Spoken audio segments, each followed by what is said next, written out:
All right, welcome to another edition of Soto Desperado plays Ark Ascended, Ark Survival Ascended, ASA. I came back to the old server just to see who was here. It turns out I was still in the damn club, or whatever you want to call it, or the tribe. And I started over. I left the tribe. I realized I didn't leave the tribe, so I had to put everything in a box and then put a pin code on it, like the old days, to get it transferred over to my name. And now I have my own tribe called the Free Minds, and I am the only one here in this tribe. So anyway, let's see. So I got a few animals. I got a low-level shit. None of them are really fantastic. But, it's better than nothing. So what I was doing is just getting resources to go ahead and, put that there. Getting resources and stuff to go ahead and, build the base and all that shit. I have an idea where I want to put it up.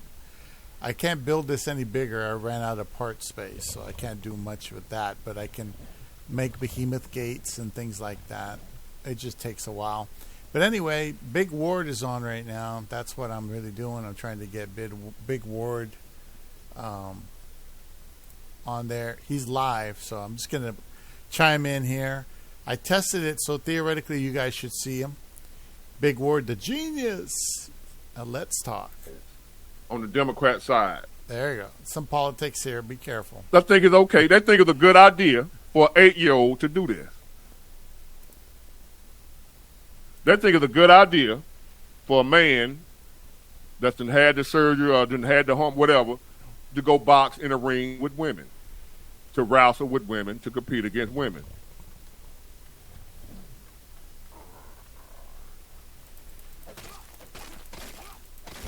I'm with her. Ain't that what y'all say? And don't know who the hell you with. Chucks and pearls. That's all y'all care about. Chucks and pearls. Let's make history.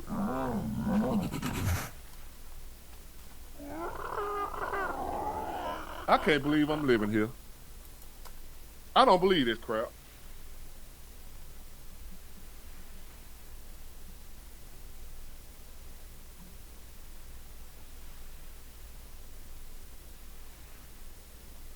Like, really, this is what we doing in America.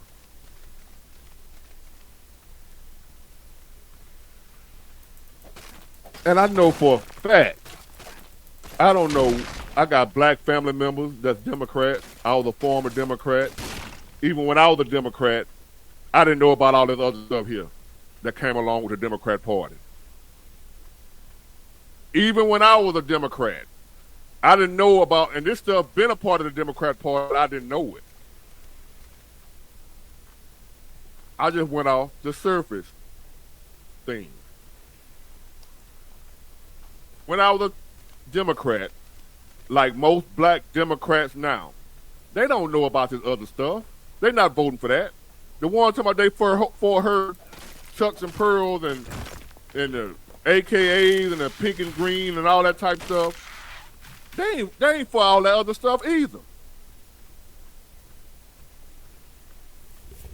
All that other wicked, evil stuff is in the small print. Small print that don't know how to read the contract. When you sign a contract, most folks don't read the small print. Well, most black Democrats right now, they ain't reading the small print of the Democrat Party. They're not reading the small print of what the Democrats really stand for. Everything they stand for. Not just some of the things, the workers. We can't let that racist Trump get back in office. He gonna take our rights.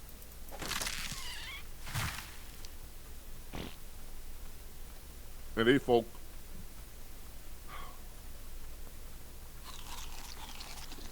and it's so frustrating.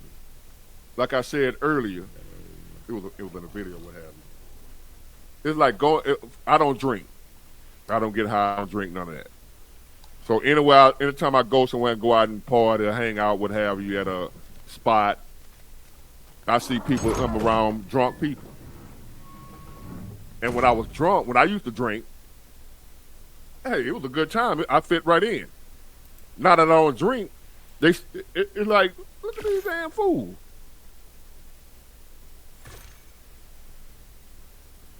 Look at these fools. These drunk, you feel out of place when you sober in a room full of drunk people. That's how I feel, and that's how y'all probably feel. Having your eyes open to reality, and you around a bunch of Democrats. Talking about, I'm with her, Tim Walsh, I love him. You feel like you feel like the only sober dude in a party full of drunk. You feel like the only clean dude, sober dude, in a neighborhood full of crackheads. Like, what are y'all seeing? What am I seeing that y'all don't see?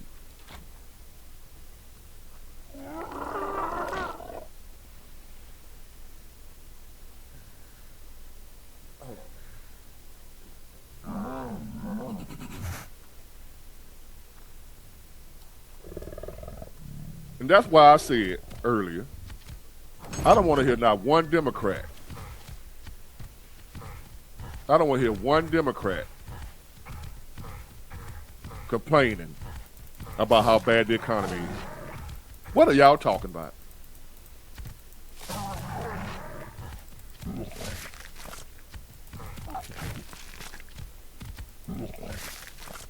Sean Melvin, are you a Democrat?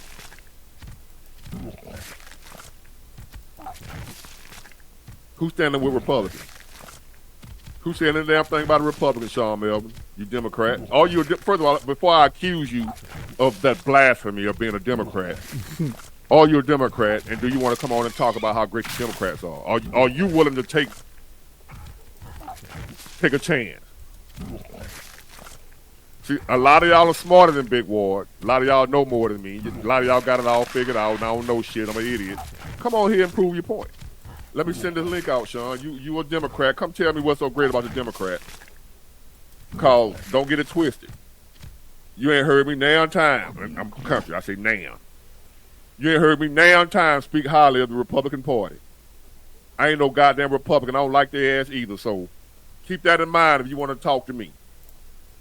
I ain't telling nobody to stand up for no damn Republicans. They ain't shit either. I'm trying to figure out what you see in the Democrat.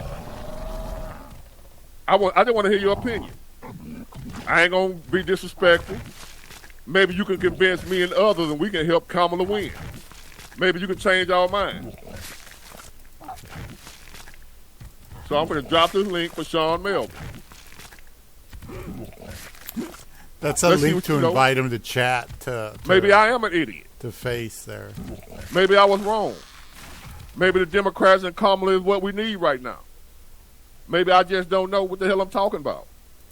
So here's your opportunity, Sean Melvin, besides over there in the comment section. Come on in here and no disrespect. I don't play the disrespect game in the comment section, and I ain't going to disrespect you. We're going to be two grown men talking. That's if you identify as a man. I don't know you're a Democrat. I don't know what you identify as, but you look like a man. We'll be two men talking, chopping it up like we at the barbershop. No disrespect. If you feel like doing that. The link is there. Let me drop it one more time in case you missed it.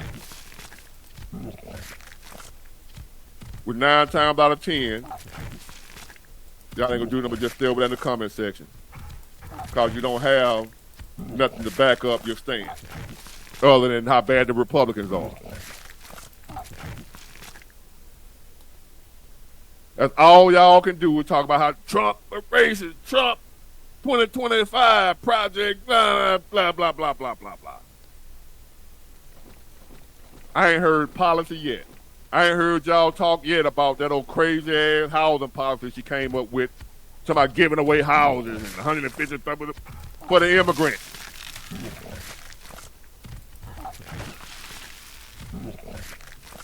Let's talk about her so-called policy she just came up with. Can you do that? Can you try that for me, Sean Melvin? Since your girl's so good, you should know her policy because I don't know them. Maybe you know. Maybe you can school me and the rest of these idiots. Since it's 100 and it's funny, you come on over here and teach these idiots, including me. I'm an idiot too, and the rest of these idiots over here. Come let us know what you know that we don't know, and why we don't know. You know, we're uninformed. I'm still waiting. We gonna give him a minute, all right, y'all? Anybody seen Sean? Is he even still in the comment section? Let me hide his comment. Maybe that, let me see something.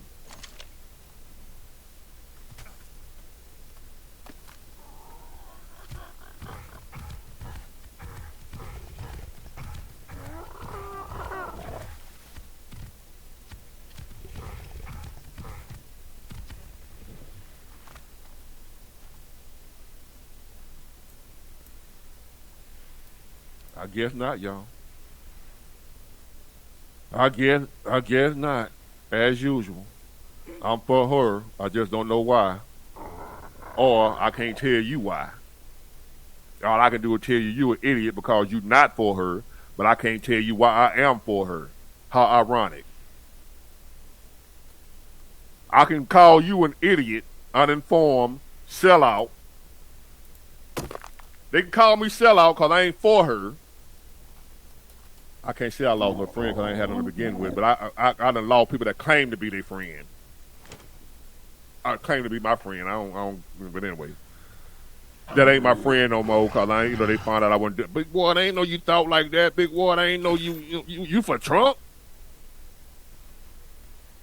Not saying I'm for Trump. I'm saying I'm not for Kamala. I'm saying I'm not with her. And if my only choice is Trump or Kamala, it's Trump. Because I have something to look at to measure them out. The economy.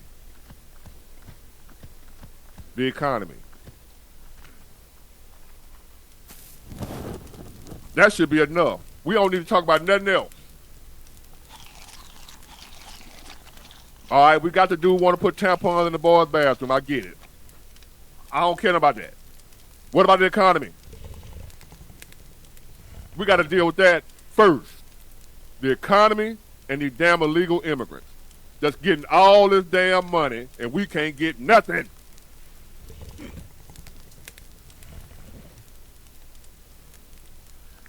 Black Democrats. Have y'all noticed something? Maybe you haven't because y'all like this and you like this. So y'all probably haven't noticed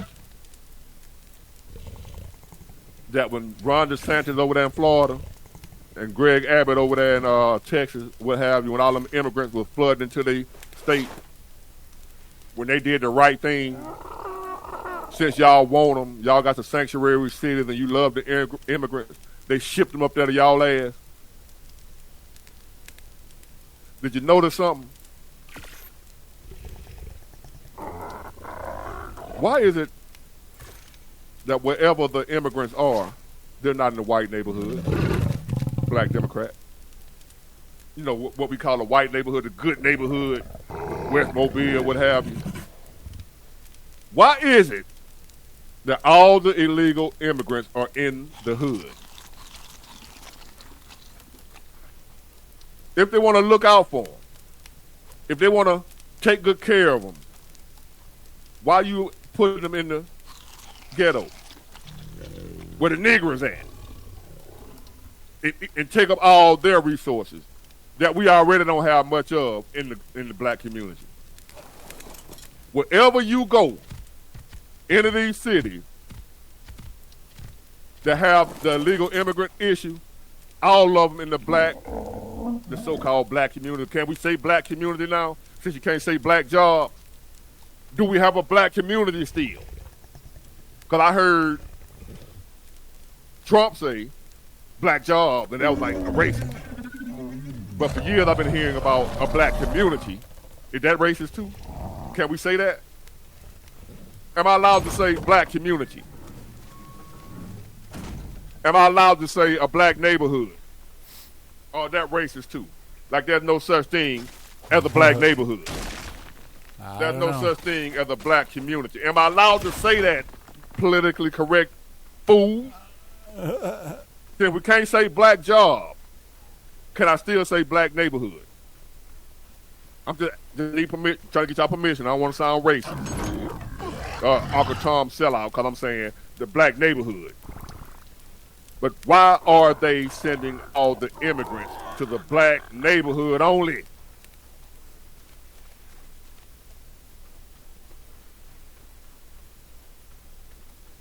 Somebody help me here. Black peoples, you Democrat, right out to the good neighborhood, even in the cities that are overrun by illegal immigrants, go out to the white neighborhood. And the people that don't know what the white neighborhood is, it's the good neighborhood. If y'all want to act like you don't get where I'm coming from, and I say the white, and this ain't nothing against white people.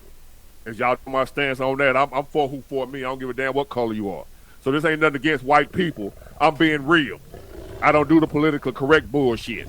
We have black neighborhoods. We have white neighborhoods.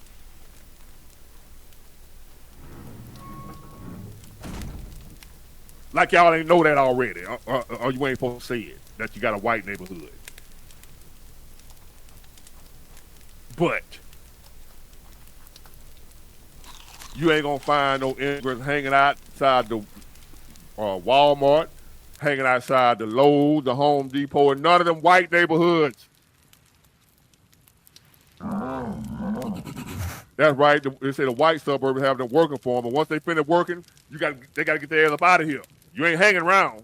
You're right. Who it is? ABC, XYZ.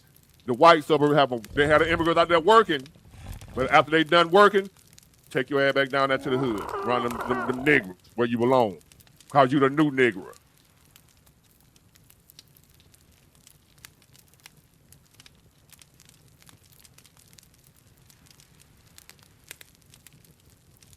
And they not going to live in a white neighborhood because they're not going to let them out there, even in the Democrat city.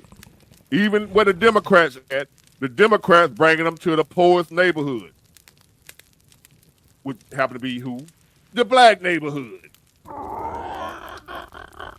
What's the poorest neighborhood in the city? The black one. And the so-called few white trash that live amongst the niggers. There were other white folk called them white folks. They call them white trash. You know, the one that hang around, live in the white folks in the project. You know, you got white folks in the project. White trash. But anyway, that's what they call them. That's what other white folks call them. I call them people. People that's down on their luck just like anybody else. But I'm just Big Ward. Who am I? So I guess the Democrat guy gone. Oh well, I'm surprised. I'm shocked. I'm so shocked that a Democrat can't come on and tell me why they with her. All they can do is make Facebook posts. All they can do is make a Facebook post that sounds good.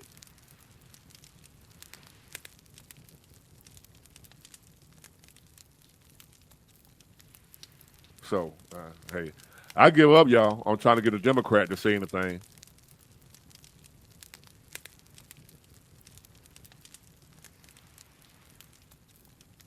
So I'm trying to see. I forgot the dude. He'd been gone so long, I forgot his name. He said a little bit and dipped. See, if you challenge me on the internet, I can't see your picture, man. I see you up here, but I don't see no picture, so I can't bring you on. You might be mooch. All right. Sorry, I had to do something with my cat. Yeah, Greg Lisman Jr., America is screwed. See, I don't really believe that. And as I said not too long ago, we probably need to go I don't fall. really believe it. I don't think it's going to go down Just that go easy. tear the whole thing up. Let it sink.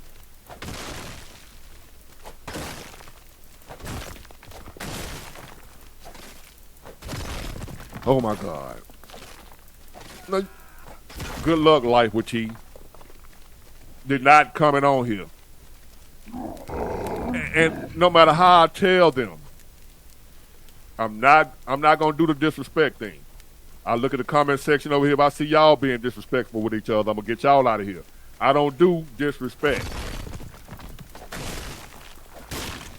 So if you're a Democrat, a Kamala Harris supporter, and if you're willing to come on and just discuss her policies, why you love her, why you for her, why you with her, what you love about the modern day Democrat Party, because this Democrat Party ain't the one I grew up with. This ain't the same one. So I want to see, maybe you can talk some sense into us. Because we lost. Man, them folks ain't coming on here, y'all. Y'all know that, right? Y'all know that, right? They are not going to do it. I don't even know why I keep bringing it up, but you still want to get over here. And have y'all noticed how much better I done got with the trolls? I don't let them, I don't address them like I used to. Have y'all noticed that? I'm proud of myself.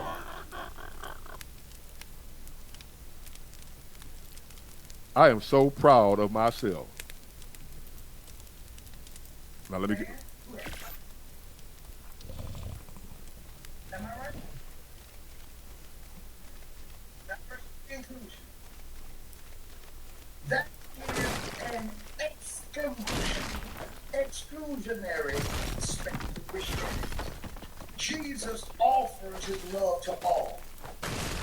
Offer is inclusive of all.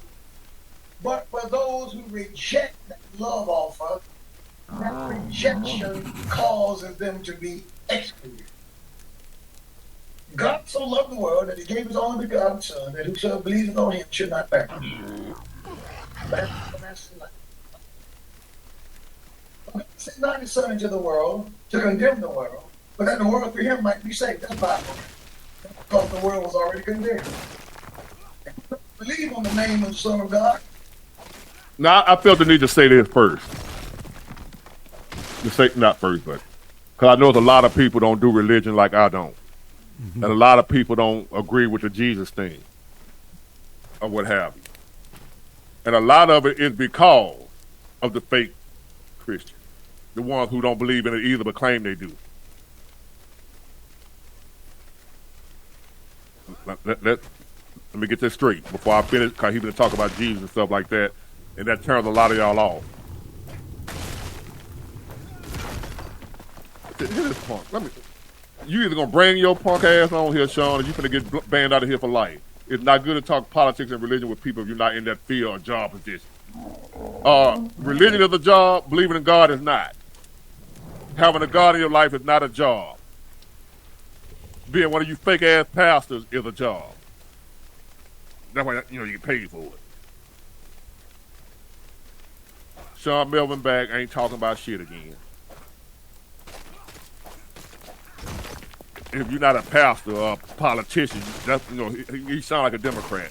You ain't qualified to talk about it. Anyway. I ain't gonna even. It shall be saved. He that believes in the baptized shall be saved. He that believes not shall be condemned. He says, and this is the condemnation. The light come into the world. But men chose darkness. Their deeds were evil. Everybody who made that choice was. You can't get included if you reject the truth. The rejection of God's truth excludes you.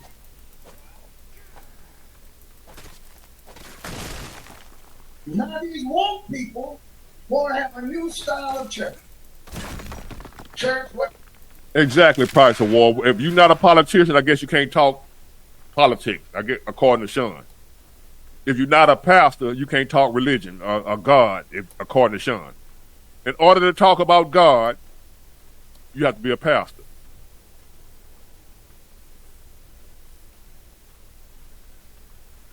Sean, it's not about whether you like me or not. I don't care. I'm a stoic. No disrespect. But if you like me, I don't care. If you don't like me, I don't care. My point is, let's talk facts. Let's debate like grown folks. What is it about the Democrat Party today that you like? Don't give me that Trump or racist stuff. Leave Trump out of it. Let's say Trump don't exist. What is it about? Sell us on your Democrat Party like you trying to sell me a car. You got a car you want to sell me. Tell me why I should buy the Democrat car. Backed up with some facts, with some evidence, some policy, some proof, not feel-good speeches. That's all I'm asking you to do, Sean. No disrespect. It ain't about whether you like my show or not. If people like my show, people don't. I don't care either way. I appreciate it. Don't think I ain't trying to sound ungrateful. I appreciate whoever watching me, whether you like me or don't like me. If you watching, it's all to the good. But help me to understand, what is it that I'm missing? Why is it that I hate the Democrat Party so much and you don't? How are you okay with them allowing those immigrants to just flood across the border and take black jobs? Black job. I love that term. That's crazy, man. I never in my life thought I'd hear and we black all jobs. Know, if you're being real, from anybody. What he meant and what a black job is. Now, y'all can play crazy you want to. What is a black job? Well, Mr. Trump, you running for what would be considered a black job. No, the hell a president of the United States ain't considered a black job. Get the F out of here, because we had one mixed dude as the president of the United States. Now that's a black job. Like you got black folk forever doing it.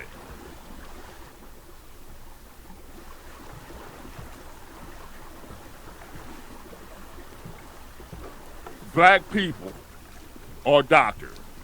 But that is not what you first think of when you think about a doctor. A black dude. Stop it. Nowadays, I only think about white guys when it comes to doctors, be them Indian dudes. A foreigner. When you think about doctors nowadays, Habib.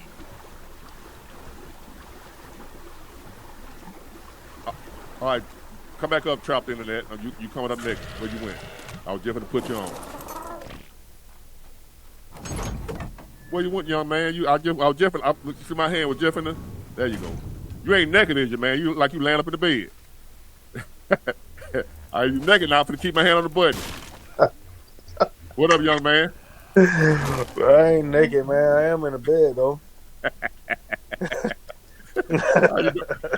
How you doing, man? Man, I'm good, man. I just got a question. I hear everything, but I just want to know, man, what the fuck is we gonna do about any of this shit, man? Like, I'm on your side. I hear everything you saying, but it's like, man, we can't do shit. We can't do shit. We don't have no power. Our vote don't really count. You know what I'm saying? The shit just don't count. Like, what the fuck is we gonna do? Now, when you say the vote don't count, what exactly do you mean? Like when you counted, like when you voted, don't really matter. Like they not counting your vote. Yeah, because they only count the what's it called, the electoral vote or some shit like that. Like right, the electoral college. Yeah. So what the fuck? What is we gonna do? What we gonna do? I can't vote anyway. I can't vote. Why not? You're a felon. Yeah, I'm a felon, man. Depending on what you did, you still can't vote. They don't tell a lot of people that. Yeah, I didn't know that. I might try. A lot of felons can vote. It depends on what the felon is. They sent me a letter in the mail though saying that I can't vote. Well, you probably don't qualify then. You ain't missing shit. That's what I'm saying. I know I probably wouldn't vote anyway. Even if I could, I probably wouldn't vote. I can vote and probably won't. Yeah, I probably won't vote. But if I could vote, I would probably vote for Trump. I won't even lie. I'd probably vote for Trump. But I agree with you though. I don't feel like it don't matter. Whatever one we choose, it feel like we going to hell anyway as a country.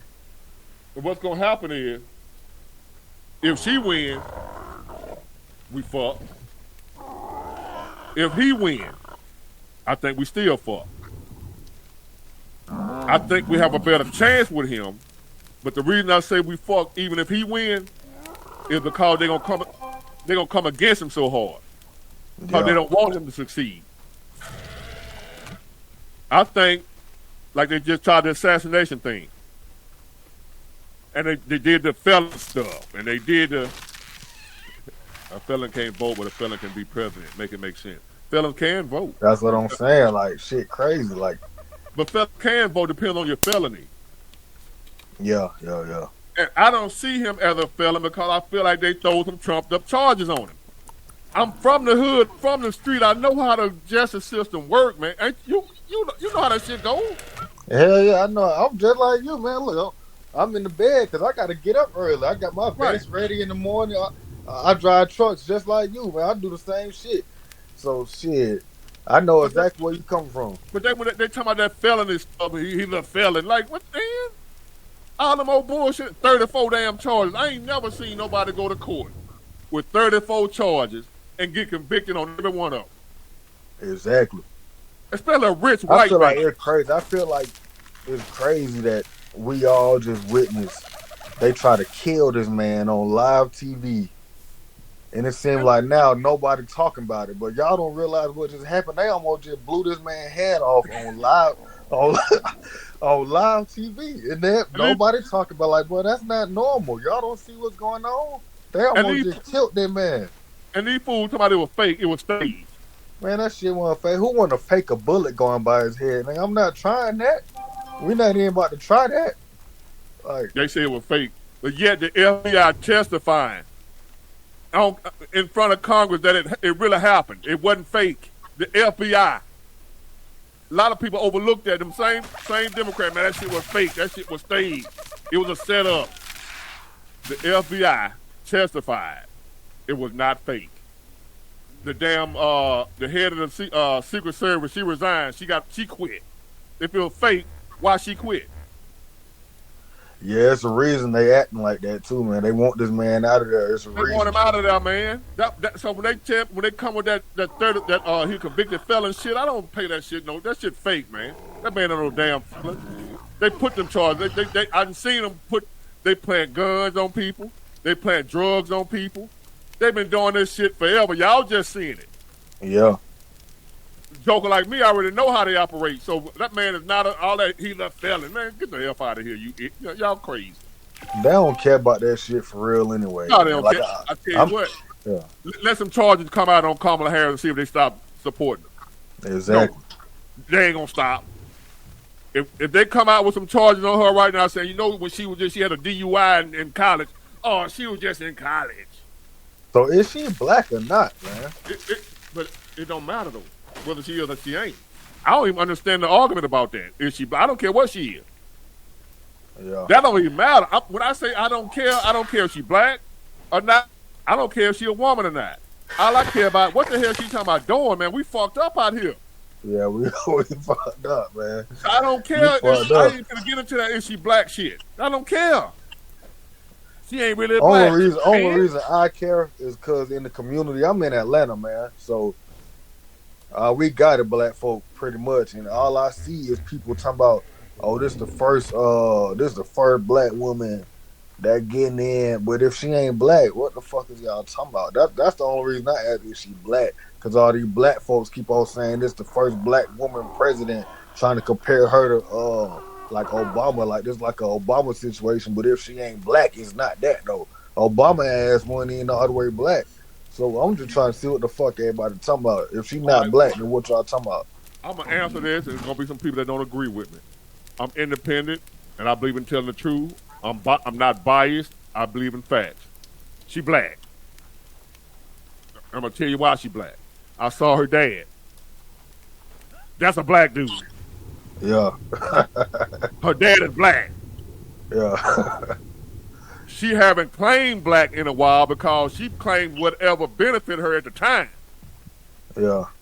When she first was elected, she was claiming she was talking about her Indian part, being the first Indian elected to whatever California.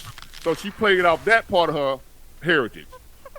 So she mostly said she was Indian when it was beneficial to say she was Indian. She still was black. Now she trying to get the black vote. Now she playing on the black side. She Yeah. playing both sides. She black and she Indian. Now we not gonna act like for all these years you had one drop of black blood in you, they consider you black. Yeah. That applies to her too. Her dad is black. I seen it. That man had just as nappy as mine used to be. Yeah. I'm gonna have to look it up. No, I seen a picture of him. He black. Got the black nose, he black. I know black when I see it. Yeah, I seen him. He looked black, but he just wasn't like American. He's not American black. He like a different type of black. He's Jamaican. Okay. Yeah. But he's of African descent, put it that way. He black. Yeah. He's African, put it that way. He's a Jamaican African instead of an American African. African American, he's a African Jamaican. Okay.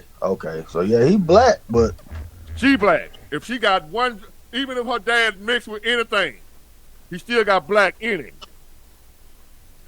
And according to America, one drop of black blood makes you what? that make you black. Yeah. So if she ain't got much black in her, if she got one drop, she black. We Okay. ain't gonna change that now because we don't like her. I'm gonna be fair. I don't like her either, but she black. Yeah. All right, What? she black then. I'm gonna say she black then. She black, but it don't matter. She an idiot. Yeah. Like I said, I can't do nothing. I can't change the future. I can't do nothing but continue to go to work and take care of my kids and enjoy my life the best way I can. That's all I can do. I don't know what the fuck going on. I got real shit going on in my life. I got folks going through cancer. And my loved ones fighting cancer. Hold on, we're gonna get back to you your good. cancer thing. Yeah, you good. Talking about her dad. He's Indian and Irish. Irish is not a race. Irish is a country. Irish are people that are from Ireland. You got black Irish. It's sad that he has to remind people. Irish is the country you from, not a race. Irish is not a race. My people perish for lack of knowledge. Indian is someone who's from India. Unless you're talking about a Native American Indian. The ones that were here. Oh, yeah. If you ain't talking about one of them. The Indian he's talking about is from India. Indian is not a race. It's the country you from. Okay, ethnic. I ain't gonna argue with these folks, man. If you black and you were born in Ireland, what that make you? You're black. You were born there. You Irish. If you were black, Ireland is a country. If you black, it might not be many, but they might have 2-3 black people in Ireland. If they were born in Ireland and have their citizenship in Ireland, they're Irish, even though they're black. I can't wrestle with y'all, man. So that's why, that's why Olympic players be playing for the country they are born in, Right. shit like that. Yeah. Life with T, exactly. That's the nationality. Yeah. Just like if you're an American, you got white Americans, black Americans, Chinese Americans. You got all kinds, but they're American. That's the country they're from. American. American is not a race. Irish is not a race. Indian is not a race. It's where you from. And race is a political designation. There's only one race, the human race. Yeah, that's fact. All that black, white, and all that type of stuff, that was some shit made up by man anyway. And don't none of us know what the hell we really are. All us mixed, man, all us are mud. Everybody are mud. Can't none of us track our bloodline pure back no 700,000 years or more. None of us. So We really don't know shit, man. we don't know. To be honest, we don't know shit.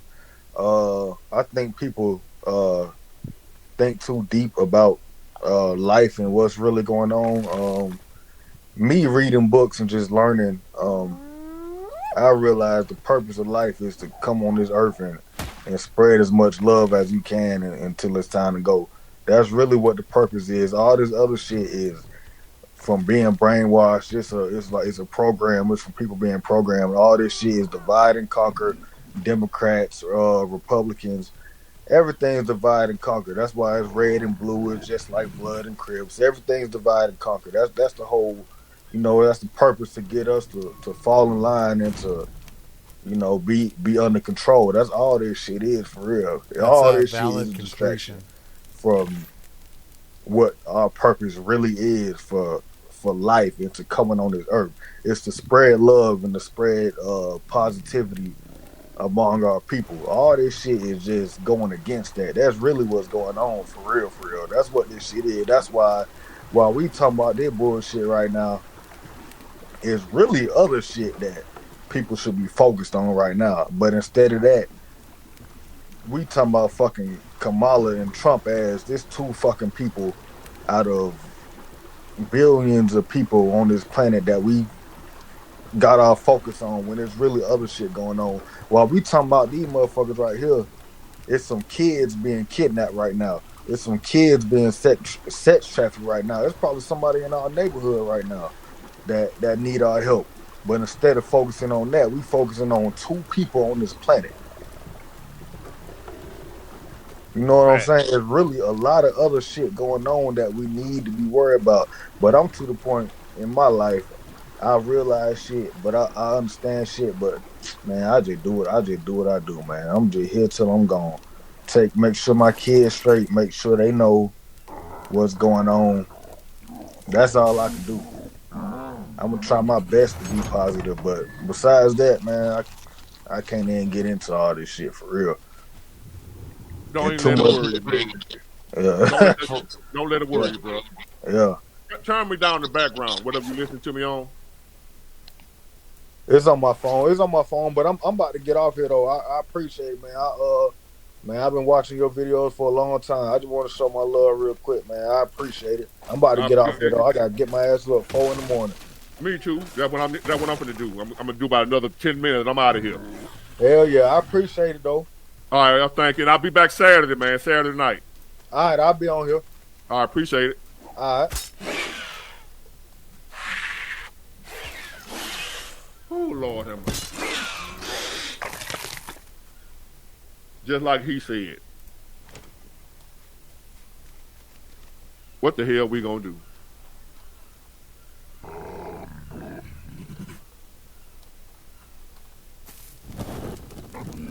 And life with T, it starts at home, but like this pastor just said,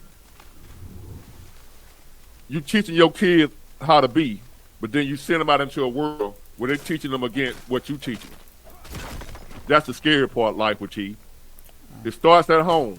You could be at home teaching your kids the right way, and then you send them to school or out into the world, and everything out there in the world is going against what you teaching your kids. And for some reason, you're not peer pressure going to friends and you're surrounded or whatever. You've been a kid too, and I was a kid. For some reason, we tend to want to listen more to the people outside the family than we do our own parents. It's always been like that. We've always came, as a child, peer pressure. We, as kids, always have caved to peer pressure. But my peer pressure back then, when I was growing up, was the true garment class. My peer pressure was to climb on top of Miss Rose's house. My mama told me not to. Peer pressure nowadays, what the kids are dealing with, totally different than the peer pressure that we dealt with. So you can be at home teaching your child everything the right way, the perfect parent. But then you got to send them to these school systems that got a principal that's putting tampons in the boys' bathroom. That's bringing drag queens to read stories to 5-year-olds, and they dress as demons. You send your child to school, 5 years old. You done taught them right from wrong. You taught them about God and everything. You taught them to treat people right. You done taught your child everything as a great parent that you're supposed to teach them. But then you send them to school. And then when they get to class at 5 years old, there's a drag queen and they're dressed like a demon ready to read them a story. What you gonna do about that? And if you go complain about it to the school board, this, that, and the other, they might ban you from the campus, talking about you homophobic or something. What you gonna do about it? You as a parent find out that they got drag queens reading to your 5-year-old, and then you go up to the school complaining about it, or you go to the school board complaining about it, they call you a troublemaker. They come against you instead of getting a drag queen from around the kids. Not saying a drag queen gonna do anything physically to the kids. It's the indoctrination.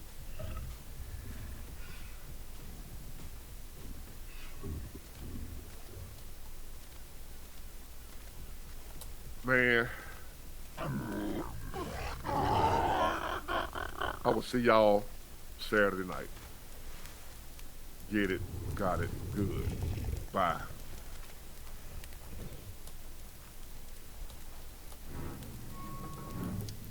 All right. Sounds like he's done with that.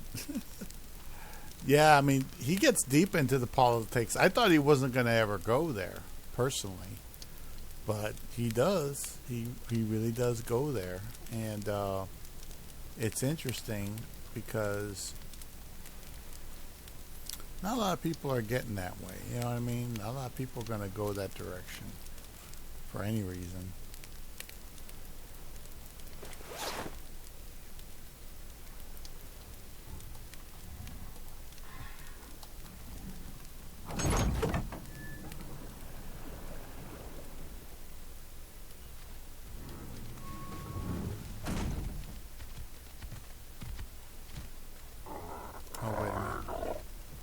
Let me go back in here where it's safer.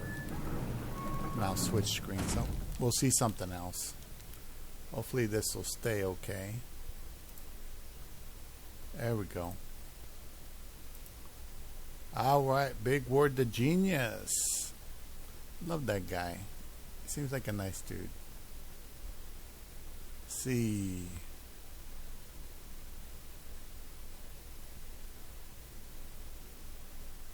Go back home. I like her, but she's very visual. She's got a bunch of stuff, and I don't want to be switching screens. Financial coach Jess.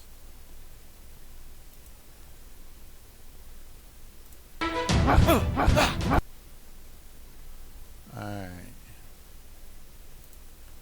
Well, I don't have any money.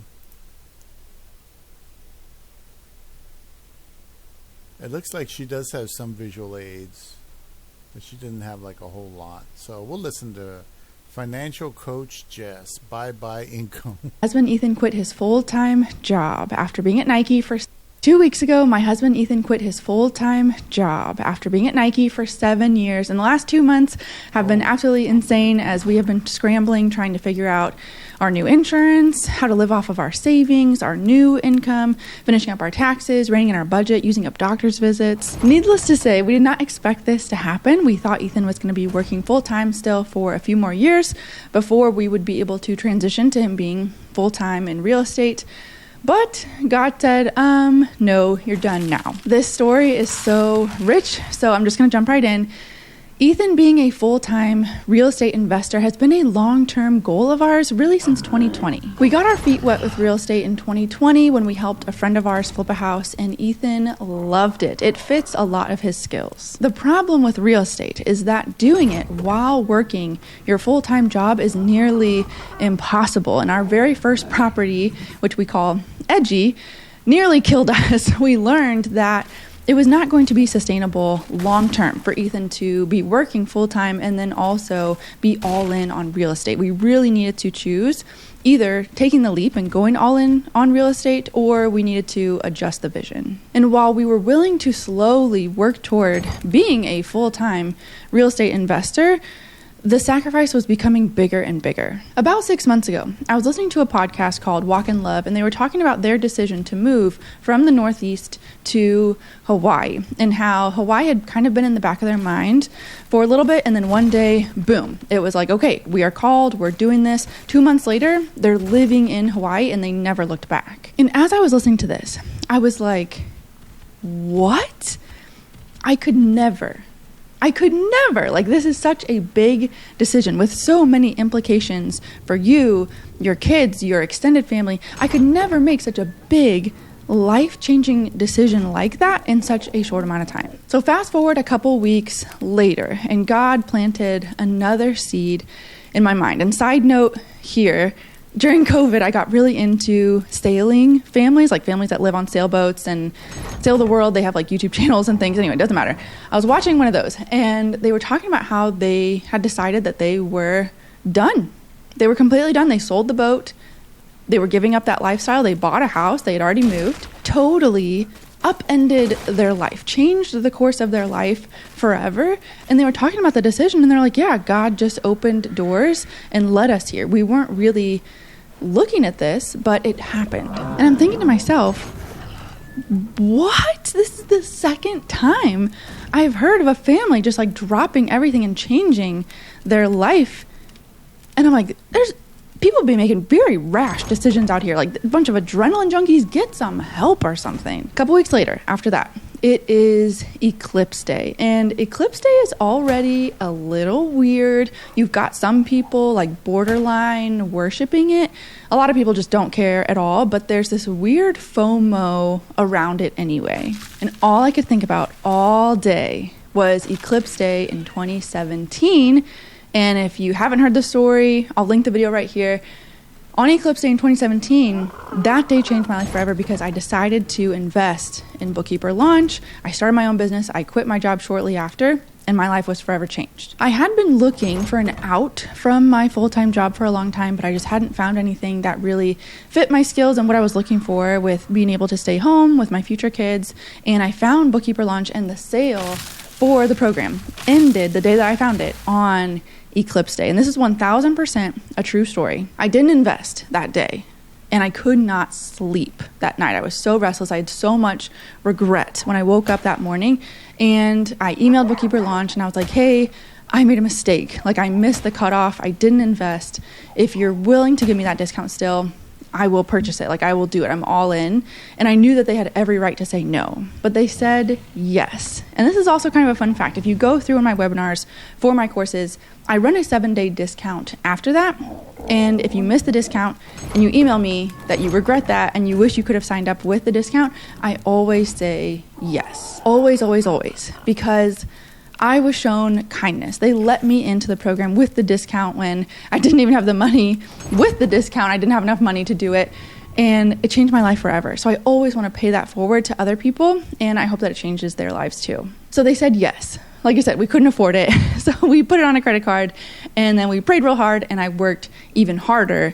And that was Eclipse Day in 2017. So like I said, I was thinking about that story all day on Eclipse Day in April of 2024.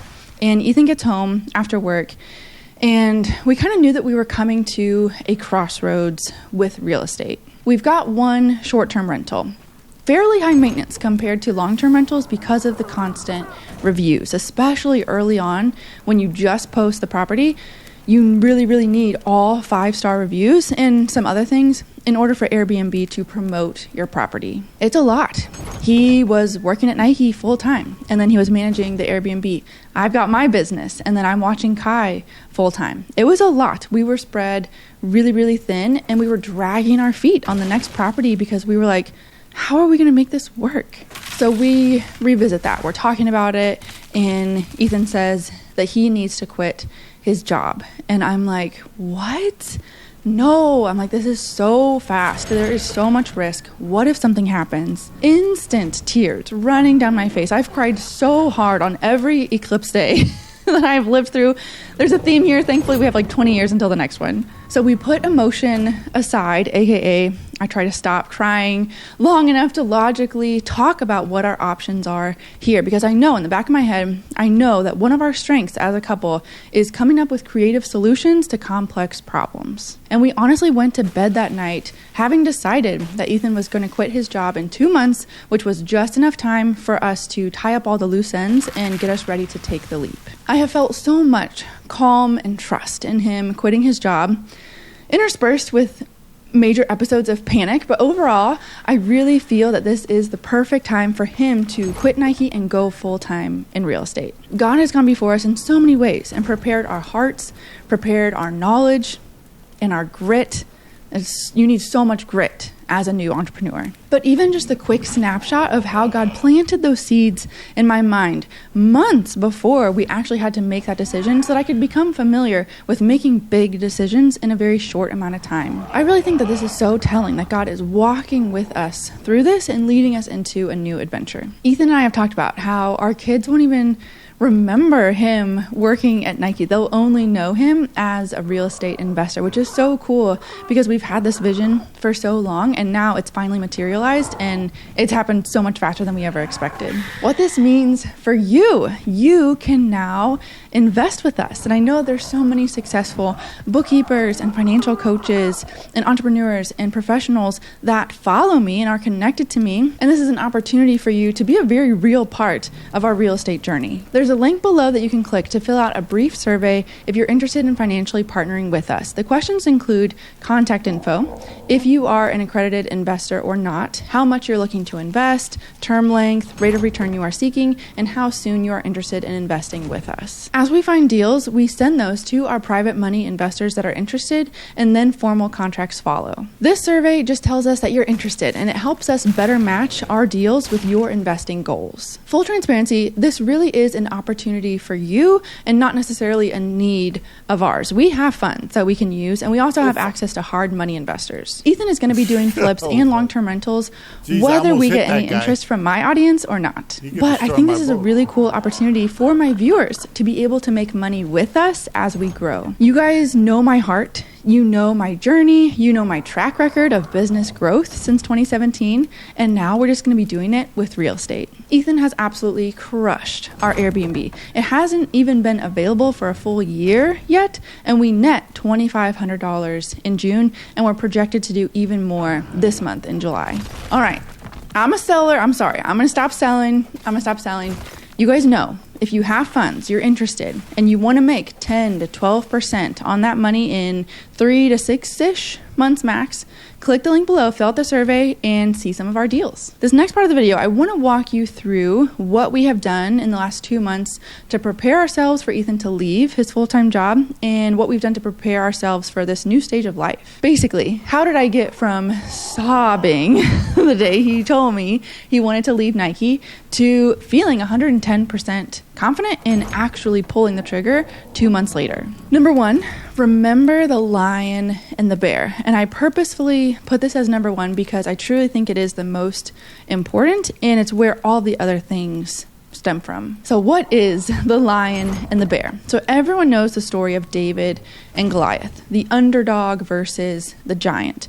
David has no business even volunteering to go against Goliath, and yet he defeats him. Everyone loves this story, and that's why it's so well known. It's inspiring to think that the underdog even has a chance against the giant, and then he takes him down in front of everyone. Yeah, however, God backed him up. This commercialized The Most High backed him up. version of the story is not accurate. It's not a story about how awesome David is. It's a story about the faithfulness of God. David says in 1 Samuel, and I'm paraphrasing here, David was a shepherd. He was watching over his sheep when a lion comes out to attack and kill his sheep. And he chases the lion. He rescues his sheep, and then he kills the lion. And then he does the same thing with a bear. David says, "The Lord who saved me from the paw of the lion and the paw of the bear, he will save me from the hand of this Philistine." Ethan quitting his full-time job, secure, steady income, good insurance, 3 months of paternity leave, starting from the ground in a new business. That is our Goliath right now. And so we think back, we remember the lion and the bear, which is when I quit my job cold turkey in 2017. And we remember all the things that God has provided these last couple years: relationships, connections, opportunities, healing, and strength. We remember the lion and the bear, and that gives us confidence that God will be faithful again. Number 2 is reorganized our finances. And a subcategory for this one would be working through some anxiety. And it's not even really a subcategory. It's like on the outside, we're reorganizing our finances, and on the inside, we're working through the anxiety that goes with that. On the outside, what did we do? We reevaluated our budget and we cut expenses. And we actually didn't cut many expenses completely out. It's more like we looked at what we were paying and we downgraded some of those expenses. So, for example, our dog Milo, he was eating top of the food chain. His food was so expensive, so we downgraded it. Now it's Costco, big bag, processed food. Not the greatest for him, but it's okay. It's a season. We also are not taking him to the groomer anymore. We invested in heavy duty clippers so that we can shave him here at home, and that saves us about $120 every other month. I'm not going to go through everything that we changed, but just a few examples so you can see how we're no longer paying a premium for the better or easier service or product. We're downgrading for the next year or so. So we tightened up our budget and we figured out how much do we need to live on each month, and also what income streams do we still have coming in. If we don't make another dollar from any of those other income streams, which isn't going to happen, but if we don't make another dollar, we can still live on our savings for 2 years. Income stream wise, we still have my business, which I have cut back on a lot since having Kai, and then we also have the Airbnb. Over the last 2 months, we have cashed in our Nike stocks, refinanced the Airbnb, finished our taxes, got our HELOC back from when we used it on Edgy. All these little things that needed to be done so that we had a complete picture of what our financial situation looked like. Absolute best case scenario is that my business and the Airbnb carries us through until we can get our first flip and we don't have to dip into our savings at all. The okay scenario is that my business and the Airbnb make up some of our income and then we use some of the savings until we can get our first flip. And then the not ideal scenario is that we live on our savings until we can get our first flip. In all 3 of these, we're still okay. So all of that's happening on the outside. How am I preparing emotionally and mentally? I was doing really, really well, stress-wise, until it came down to Ethan needing to put in his 2 weeks at Nike.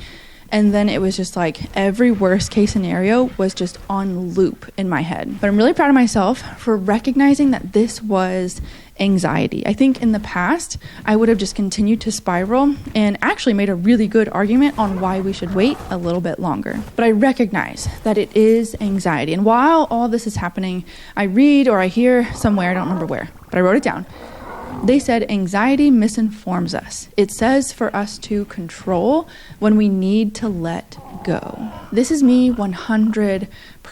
I could actually feel the anxiety like flinch whenever I heard that because I knew it was true and my eyes were opened. I told Ethan the only thing I can control right now in this situation is making us wait longer. So that's why my anxiety is like, wait, don't pull the trigger yet. What if this happens? What if that happens? What if? I needed to let go and be okay with the fact that I could not control any of the variables. I needed to trust God and I needed to trust Ethan. And that's why my step toward doing that was actually telling Ethan, saying to him, I need you to be the sole decision maker on this. We have prepared everything that is within our control over the past 2 months. I need this decision to be yours. The freedom that came from handing over that decision to Ethan, letting go and trusting God, it's definitely something I'm going to be continuing to practice, but I am encouraged. Number 3, the future of financial coach Jess. So I mentioned earlier that we were at a crossroads with real estate and that we had some very big decisions to make that was going to impact our future. I also felt that I was very much at a big crossroads with my business and my YouTube channel. The domino effect was, if Ethan goes full time, I'm going to be pulling a lot of weight here. So I need to get really clear on what I'm doing and what I'm not doing because I cannot do it all. The result was a lot of tough decisions accompanied by also a huge shift in my calling. To be clear, if someone truly wants help, yes, I am still willing to help them. All of my programs are still the same. So many people still find me organically through YouTube, which is crazy. So I don't see that changing anytime soon, but I'm saying the future of my content, I don't feel called to make content for those people anymore. And this was a really tough decision that I didn't want to fully own in those 2 months that we were preparing for Ethan to leave Nike. And at first I thought, well, I could just shift my content, slowly morph it into real estate content and not really address it, but just like slowly change it over time. But I think it's important not only that I announce it, but that I own it and really show you guys that it's okay to change. We are called to grow and evolve and mature. How can we do that online as content creators and as coaches if we just keep regurgitating the same things over and over? And I want my vision for my channel to match myself. And you see this online, it happens all the time. A content creator niches down, they have a lot of success. Rinse, repeat, and then what?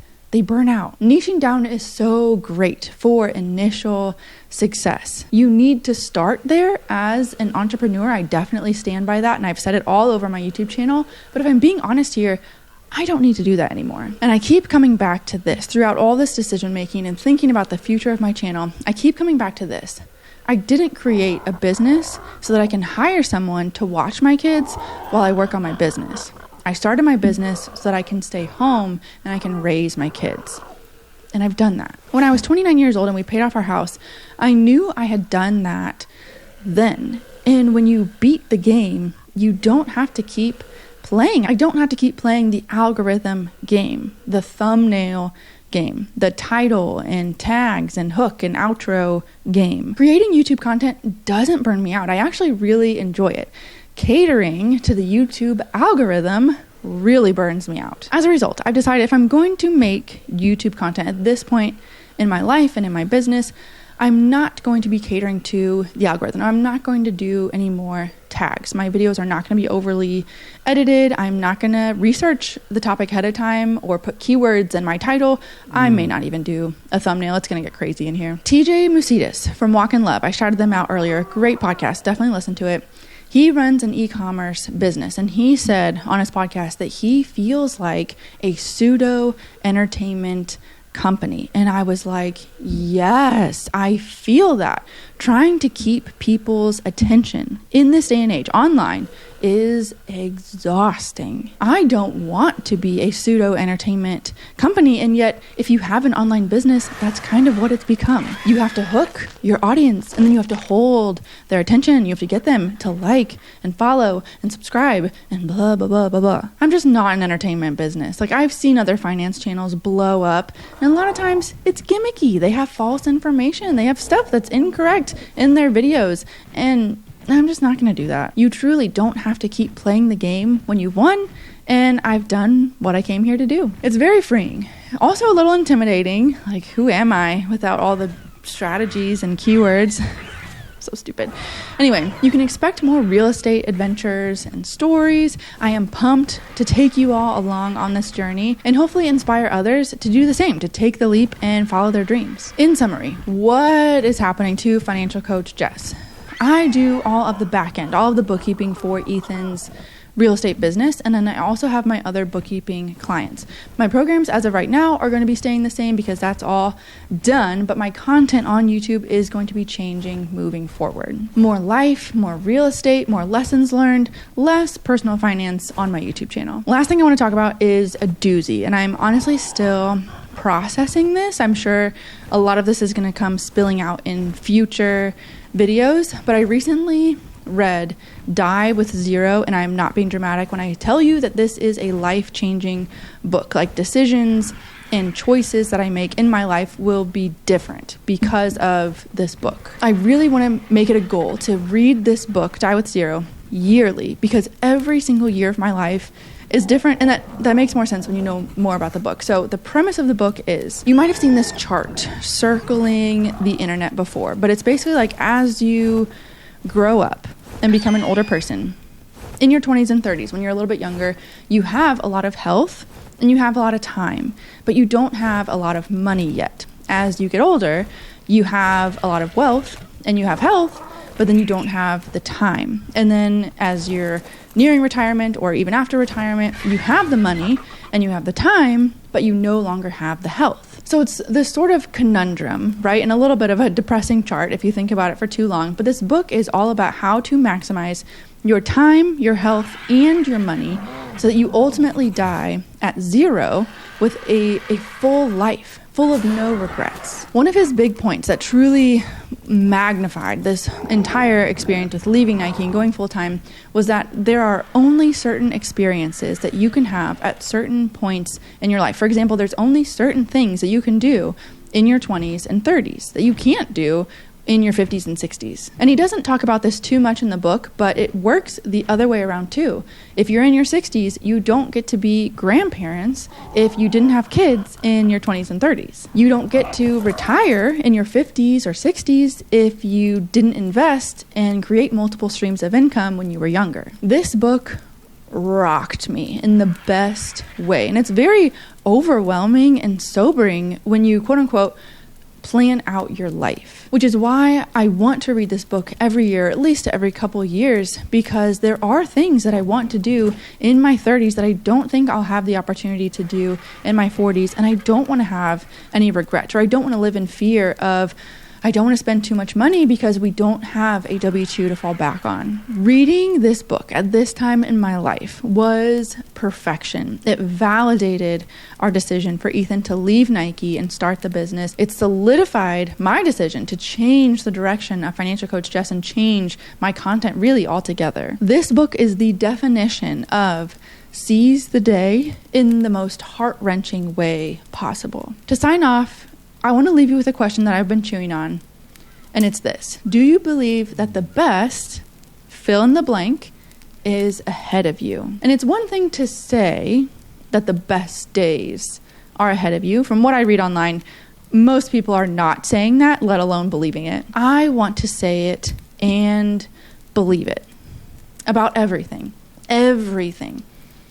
The best everything is ahead of me. Do you believe that the best everything is ahead of you? The best version of yourself, your best health, your best marriage, your closest friends, your hardest laughter, your best adventure. Do you believe that the best everything is ahead of you or behind you? It's a very convicting question for me. We'll talk more about that later.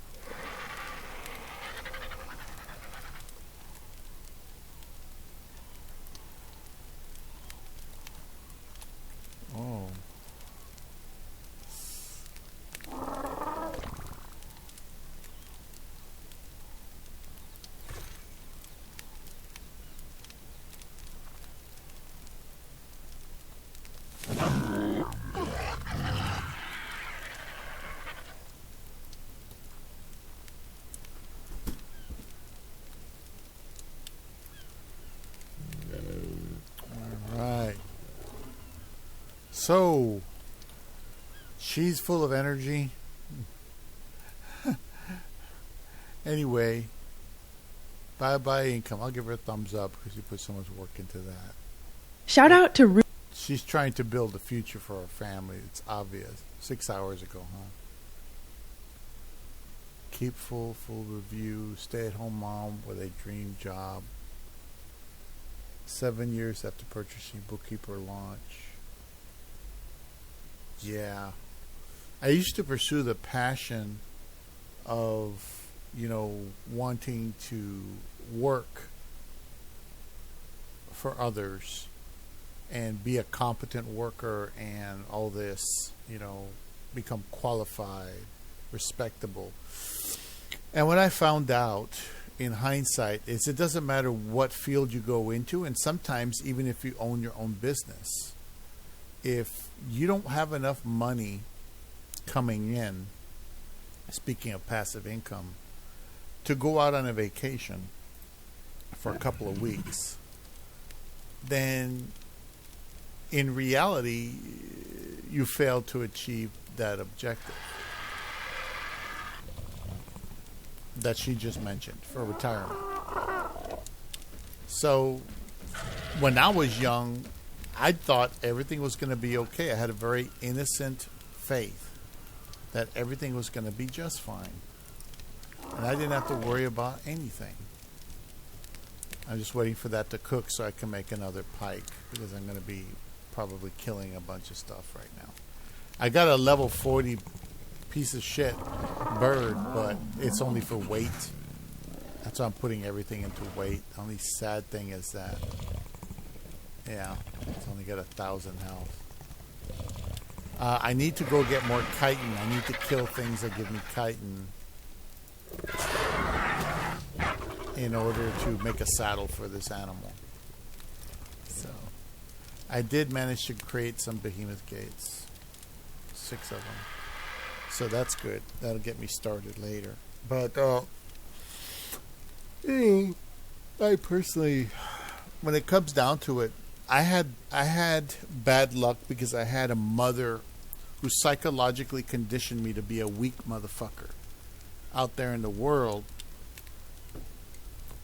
there's no room for weakness.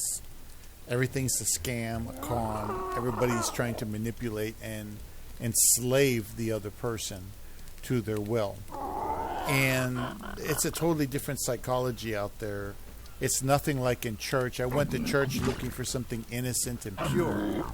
And it turns out they turned church into a business, not a purpose for being, like being Christ-like, like Big Ward was talking about. He doesn't believe in religion. Well, the thing is, when you read a book of religion, or you read a book of philosophy, or you read a book of mathematics, or you read a book of science, of some, physics or whatever, you're going to see the best and the worst in that potential. The best and the worst of the quantitative mathematics of the universe, the physics of the universe, to man being a spiritual being who, according to Scripture, is made in the image of God. So we are made in the image of the good of the universe. The good of the universe.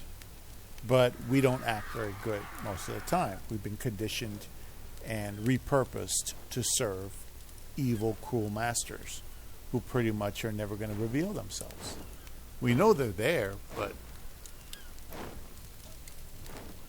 we're not going to be able to find them or identify them, as far as I can tell anyway. But, we do tend to try to make something of ourselves in our life regardless. Ooh, I thought there was something else flying around, but it's just one of those guys. It's a little lizard guy.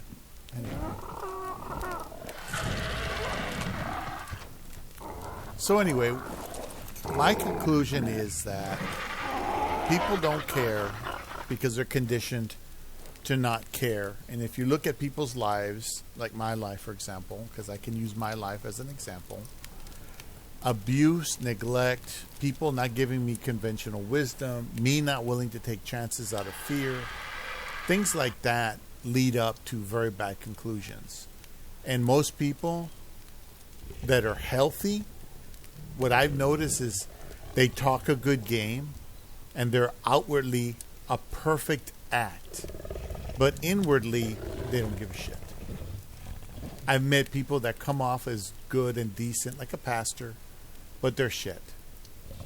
And I was just thankful God even got to use that piece of shit to help me in the smallest way. But, it's not about being angry with anybody. It's the fact that I was disadvantaged since the beginning. I never got out of that disadvantage, right? I never got out of that level of disadvantage for years and years. I started wiggling out of that after a while, and then I found myself in a spiritual war that I wasn't really capable of fighting. And so I succumbed and failed. But my conclusion is that is the path that was put before me. And I walked the path very innocently that was put before me, with the best of my knowledge and ability. Everybody applies themselves to the best they can. But I didn't know that the world was completely contradictory to everything that's Scripture. But there are bad things in the Scripture we ignore. There's slavery in that Scripture. There's burning witches or killing witches in that Scripture. There's, if they don't convert, slay them. That sort of thing. Pure outright conquest. And that's why a lot of people don't like religion. It is psychological conditioning, and it is a form of control. The only thing you could do with a religion is try to stick to the principles, but you'll disagree on what that is on a case-by-case basis. So that's why, even though I lay claim to authority, despite the fact that my confidence was shot, my heart was full of fear regardless, despite all that, I still tried. I gave it my best shot. And sometimes that's all we're going to get to do, is give it our best shot, guys.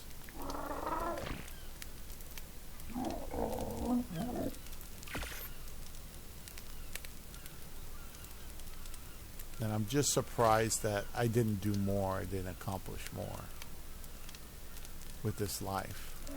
I thought everything was going to be okay, but that's what happens when you innocently believe. You let your guard down. You trust people that you can't really trust. And you just wind up screwed. And you can get mad if you want, but it's not going to help you feel any better in the end.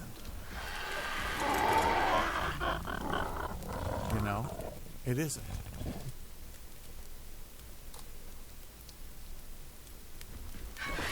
Alright, so last time I went to Monster Island over there, I got killed because something was in there that just freaking killed me. And it just said, you died. And it's like, why would I die? I was just flying on my pterodon. There was nothing in the air around me. And I just dropped dead over there. So I'm reluctant to go to Carno Island, because I don't know what the hell's over there running around, going around, doing stuff. So what I'm going to do is I'm going to stop this. We're at an hour and 22 minutes. This is going to be a separate series from Skyrim. Skyrim, the Mage series is for Skyrim, and this series is Ark Survival Ascended. I came back to the old server, which is the Supreme, Supreme Gaming, I think it is. Supreme Gaming? I forgot. Yeah, I had to start over from scratch and transfer my stuff. But anyway, I'm going to stop it here. I'm going to take a little break, and then I'll be back in a little while. Okay? I got to go out and get more chitin and stuff. Matter of fact, I might try to do that on some of the raptors and try to spare the bird here. All right? Well, thank you for watching. The path that was put before me, it turns out it was nothing more than a pre-organized path, a generic path. And what's important in this life, guys, in my conclusion, besides striving for a goal, is to live your life, love every part of your life, conquer every part of your life, and dominate it for yourself. I'm not talking about dominating other people. If you want to do that, that's on you, and they will hurt you for it.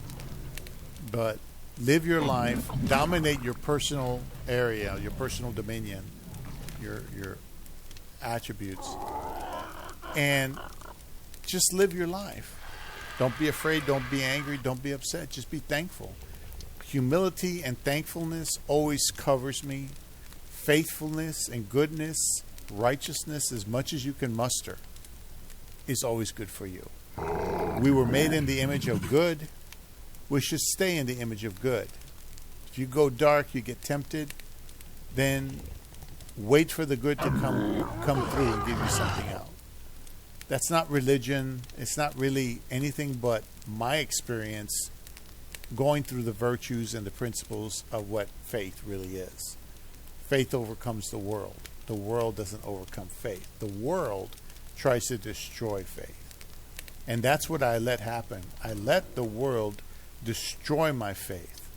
But because it died, and because my faith died and it was destroyed, and I was almost physically destroyed with it, because of that, now I rise from the ashes, just like the phoenix would.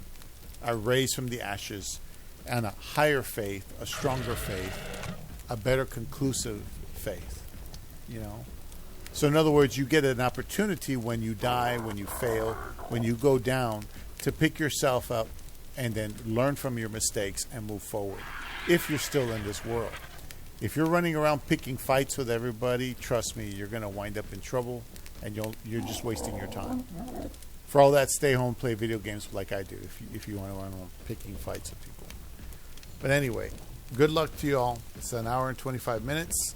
Big Word is a genius. But this other lady seems like she's just really trying to make money and find investors for her bookkeeping firm. And I'm like, well, if I was ultra wealthy, I'd need the service, but I'm not. So have a good life, guys. This is the first episode in the new series.